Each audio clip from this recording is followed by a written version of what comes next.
Itu imam yang 4 berpendapat haram. Saya ngomong, mau milih madhab yang mana ana ini?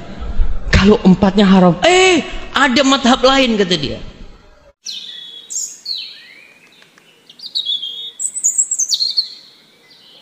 Assalamualaikum warahmatullahi wabarakatuh. Bismillah wassalatu wassalamu ala rasulillah wa ala alihi wa sahbihi wa mawala amma ba'du. Alhamdulillah, jumpa lagi sahabatnya dengan channel saya. Semoga sahabat semua selalu dalam lindungan Allah Subhanahu wa taala. Amin ya rabbal alamin. Dalam video kali ini sahabatnya, saya akan mengomentari sebuah video terkait sebuah film, yang mana dalam film ini dulu sahabatnya saya itu sangat gemar, yaitu sosok Bapak Haji Rhoma Irama. Kalau nggak salah itu filmnya Nada dalam Dakwah, itu kalau nggak salah sahabat ya. Karena dalam video ini sahabatnya saya melihat Bapak Haji Rhoma Irama diceramahi seorang pemabuk, yang mana dalam video tersebut awalnya Bapak Haji Rhoma Irama ini melarang seseorang yang meminum air keras atau meminum alkohol. Namun sangat disayangkan sahabatnya, ternyata Bapak yang peminum ini lebih paham tentang hukum-hukum musik daripada Bapak Haji Rhoma Irama, yang mana beliau ini menerangkan bahwa hukum musik itu memang haram katanya, karena di sana banyak sekali ikhtilat yang bercampur baurnya antara laki-laki dan perempuan. Coba kita simak saja sahabat ya, bagaimana serunya video ini, yang mana Bapak Haji Rhoma Irama diceramahi seorang pemabuk. Menyangkut masalah hukum musik sahabat ya, dari kita melihat video tadi itu intinya sahabatnya itu dari hukum musik. Ternyata hukum musik sahabat ya, itu ulama 4 mazhab sudah sepakat bahwa musik itu haram. Bahkan dari Imam Malik, Imam Abu Hanifah, Imam Syafi'i rahimahullah, Imam Ahmad bin Hanbal, mereka sepakat bahwa musik itu haram. Karena mereka menyatakan hadis tentang keharaman musik itu sahih. Sebagaimana hadis Rasulullah SAW, akan ada di suatu zaman orang yang menghalalkan zina, khamar, judi, dan alat-alat musik. Di sini jelas sahabatnya bahwa hukum musik itu haram, dan keempat imam mazhab ini telah sepakat. Namun di zaman mutaakhir ini sahabatnya ada ulama yang menghalalkan musik, yaitu Ibnu Hazm, yang mana Imam Ibnu Hazm ini menganggap bahwa hadis tentang musik itu katanya hadisnya hadis doif atau hadis palsu. Tapi saya sahabatnya cenderung menganggap hadis tentang keharaman musik itu hadisnya hadis sahih, karena ulama yang awal-awal dulu seperti Imam Malik, Imam Abu Hanifah, Imam Syafi'i, dan Imam Ahmad bin Hanbal telah mensahihkannya. Sebagaimana sahabatnya dijelaskan oleh Ustadz Dr. Syafiq Riza Basalamah dalam yang menjelaskan bahwa imam 4 mazhab telah sepakat keharaman musik ini. Itu imam yang 4, dari mulai Abu Hanifah 150, pada 150 Hijriah itu lahir Imam Syafi'i. Beliau lahir tahun 80 Hijriah, Imam Abu Hanifah meninggal 150.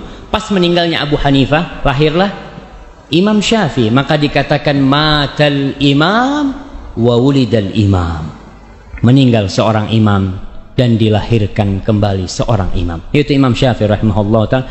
Kemudian Imam Malik 179, kemudian Imam Syafi'i 204, dan Imam Ahmad 241. Subhanallah, itu imam yang 4 berpendapat haram. Saya ngomong, mau milih madhab yang mana ana ini? Kalau 4-nya haram, ada madhab lain, kata dia. Madhab Zahiri itu ngomong halal. Ibnu Hazm Ibnu Hazm nih, Ibnu Hazm ini menyatakan halal. Coba kita lihat kapan Ibnu Hazm lahir dan kapan imam yang terakhir meninggal. Siapa yang tahu Ibnu Hazm itu lahir kapan? Ada yang tahu? Ana harus nyontek juga cuman. Ibnu Hazm ini beliau dilahirkan tahun 384 Hijriah. Imam yang terakhir meninggal kapan? 241. Jadi 143 tahun ya. Betul. 143 tahun kemudian lahir Ibnu Hazm. Dia meninggal tahun 456. Jadi perbandingan meninggalnya dengan meninggalnya Imam Ahmad 200 tahun kira-kira. Ibnu Hazm ini berpendapat bahwasanya musik itu halal. Anak ngomong kira-kira bisa diterima enggak ya? Kalau ana mau ikut hawa nafsu ana waktu itu, ana akan ikut Ibnu Hazm. Tapi setelah dipikir-pikir, masa imam yang 4 nih salah? Kemudian satu imam nih bener. Pendapat dia itu ternyata mendhaifkan semua hadis. Dia mengatakan dalam kitabnya Al-Muhalla, Ibnu Hazm yang menyebutkan kira-kira 21 hadis tentang musik.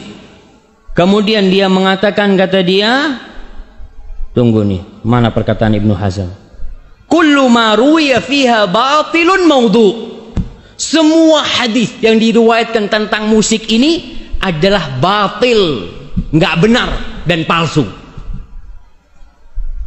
Kok bisa? Masa imam yang 4 nerima hadis palsu sama hadis batil? Ana jadi bingung, kayaknya enggak. Maka kita lihat nih, bagaimana pendapat ulama tentang hadis-hadis yang katanya Ibnu Hazm semuanya batil dan palsu. Ternyata Ibnu Hazm ini seorang alim ulama yang besar, yang senior, tapi dia bukan ahli hadis. Sosok ahli hadis yang lebih dari beliau, Imam Bukhari umpamanya. Imam Bukhari mensahihkan hadisnya. Ibnu Hibban, pengarang kitab Sahih Ibnu Hibban, mensahihkan hadisnya. Maka ana ngomong, sepertinya harus dikaji lebih dalam lagi. Apakah benar yang katanya Ibnu Hazm itu semua hadis tentang musik itu batil dan palsu?